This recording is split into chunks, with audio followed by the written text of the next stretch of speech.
si può morir, si morir.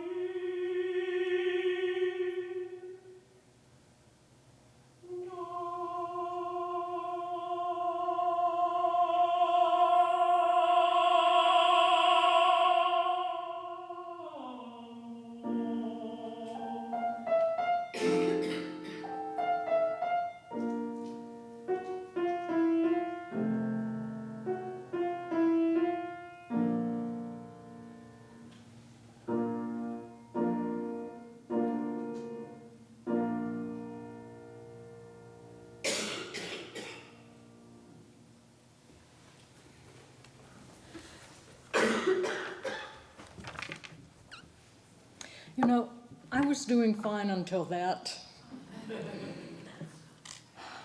I'm Rita Naramore, and I've been asked on behalf of Ross's blood family, represented here by his brother Louis and his niece Yvonne, to lead in this celebration of his life. As most of us know, Ross really had three families: his blood family, his Cook family, and his family of friends. And we'll hear from all three of those families this afternoon. Ross Shelton Jennings was born June 2nd, 1924, at home in Henley, Texas. He passed from this life on March 10th, 2015, at Meadowood Health Pavilion here in Bloomington. He was Ross to all of us, his many friends and business associates. Ross was his mother's maiden name. He was Shelton to his blood family, Shelton being the family name of the doctor who delivered him. Ross is survived by his brother, Louis Jennings of Austin, his brother-in-law, Von Adams of Johnson City, Texas, nieces Yvonne Schick, Kathy Pryor, Denise Adams, nephews Dave Adams and Lucas Jennings, their spouses and families. Preceding him in passing were his parents, Louis and Pauline Jennings of Dripping Springs, Texas, and his sister Normaline Adams of Johnson City. Ross's family has collected some memories of his early life to be shared with you now.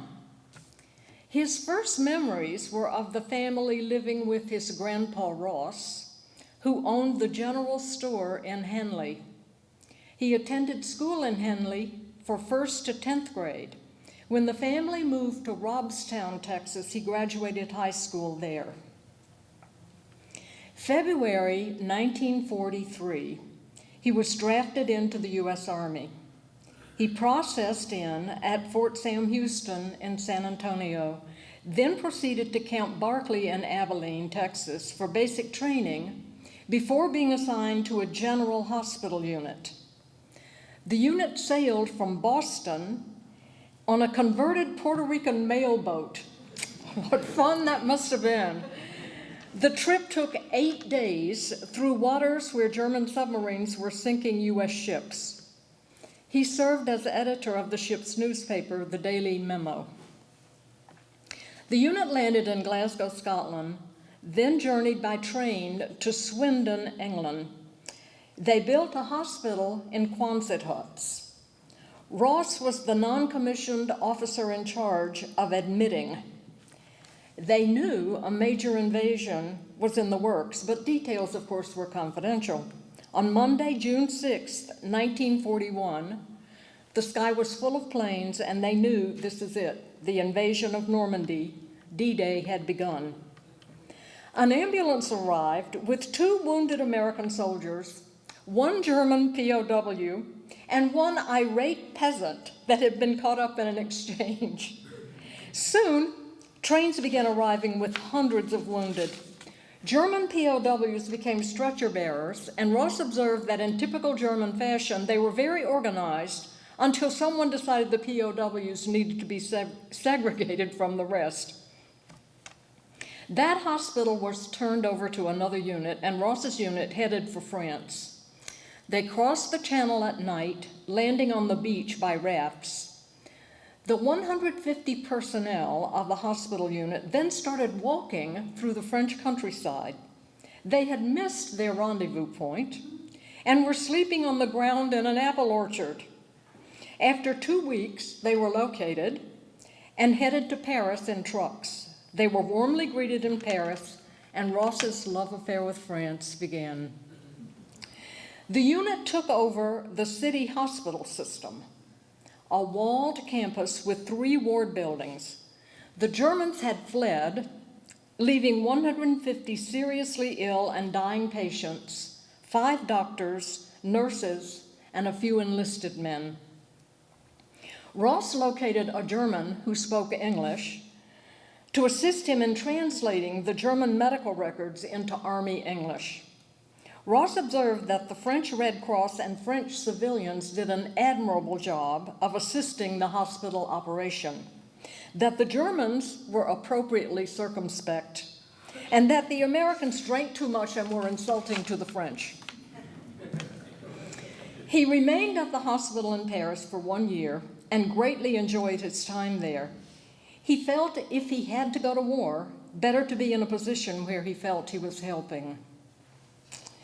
He was then sent to a hospital in Belgium, again in charge of admissions.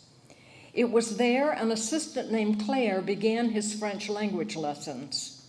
There he met a young Jewish woman and heard her touching story of being hidden by a farm couple who risked their lives if found by the Germans.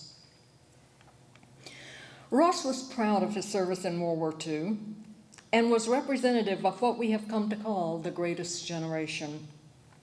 Following his discharge, he enrolled at the University of Texas in Austin in the fall of 1946 at the age of 22 and graduated in 1950. His career began at a hospital in Carlsbad, New Mexico. It is there that he began his association with Dr. Walter Judson, who was a major influence on his early career. From Carlsbad, he moved to Indianapolis with Dr. Judson, where they continued early work in cardiovascular intervention. In 1967, he joined the company now known as Cook Medical. Beyond a shadow of a doubt, Ross's affiliation with Cook was his proudest life accomplishment. And on behalf of Ross's Cook family, I believe Miles Connie is here to say a few words about Ross's membership in that family.